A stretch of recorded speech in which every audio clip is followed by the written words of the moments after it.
Class 10th students, आज हिंदी में आपको एक नया चैप्टर मजदूरी और प्रेम पढ़ाने जा रहे हैं। लेखक हैं इसके सरदार पूर्ण सिंह। सरदार पूर्ण सिंह का जन्म सलहट गांव, जिला एबटाबाद, जो आज पाकिस्तान में है, सन 1881 में हुआ। द्विवेदी युगीन निबंधकारों में पूर्ण सिंह का महत्वपूर्ण स्थान है। हाई स्कूल परीक्षा उन्होंने रावलपिंडी से उत्तीर्ण की। बाद में उच्च अध्ययन के लिए जापान गए।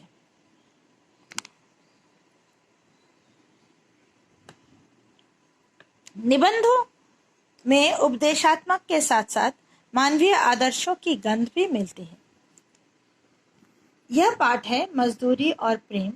इसका जो केंद्रीय भाव है वह है कि लेखक इसमें मानवीय संवेदनाओं का बड़ा महत्व समझा रहे हैं कि एक साधारण व्यक्ति जो किसान है या जो गरड़िया है, जो मजदूरी करता है, वह अपना कार्य बड़े प्रेम से करता है और इसमें मग्न हो जाता है। इतना मग्न होता है कि उसको देखकर और उसको समझकर हमें लगता है कि ये ईश्वरीय है, ये वो भक्ति कर रहा है, ईश्वर से मिलने की भक्ति कर रहा है। इस प्रकार के भाव इस पाठ में आपको समझने हैं और इस प्रकार के भाव आप फील भी कर सकते हैं। हल चलाने वाले का जीवन। हल चलाने वाला कौन? किसान। हल चलाने वाले और भेड़ चराने वाले प्राय स्वभाव से ही साधु होते हैं। साधु मीन्स सच्चा। हल चलाने वाले अपने शरीर का हवन किया करते हैं। खेत उनकी हवनशाला है। उनके हवन कुंड की ज्वाला की किरणें चावल के लंबे और सफेद दानों के रूप में निकलती हैं। गेहूं के लाल लाल दाने इस अग्नि की चिंगारियों की डालियां सी हैं। मैं जब कभी अनार के फूल और फल देखता हूं तब मुझे बाग के माली का रुधिर याद आ जाता है। लेखक कह रहे हैं कि ये मेहनत जो किसान करता है या भेड़ चराने वाला, ये स्वभाव से साधु होते हैं। और किसान जो होता है वह खूब मेहनत करके जो भी हमारे लिए अन्न उगाता है वो उसकी खून पसीने की कमाई होती है। अगर अनार एक फल है जो कि खून बढ़ाने के लिए कहा जाता है कि उसका सेवन करने से खून बढ़ता है।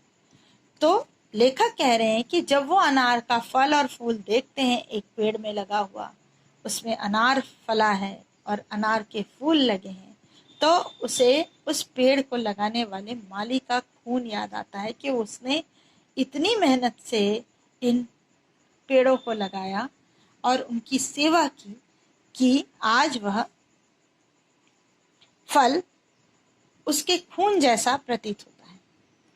किसान मुझे अन्न में, फूल में, फल में आहुति हुआ सा दिखाई पड़ता है। कहते हैं ब्रह्माहुति से जगत पैदा हुआ है। अन्न पैदा करने में किसान भी ब्रह्मा के समान है। कहा जाता है कि ब्रह्मा ने जब आहुति दी थी तो ये जगत तैयार हुआ था। ठीक उसी प्रकार किसान भी ब्रह्मा ही है।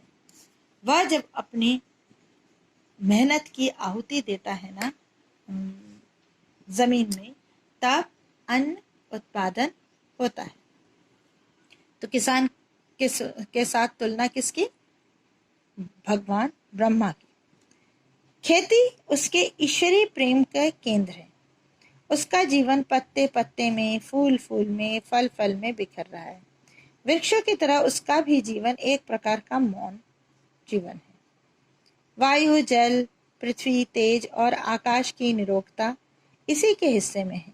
विद्या ये नहीं पढ़ा, जप और तप ये नहीं करता, संध्या वंदनादि इसे नहीं आते, ज्ञान ध्यान का इसे पता नहीं, मंदिर मस्जिद गिरजे से इसे कोई सरोकार नहीं।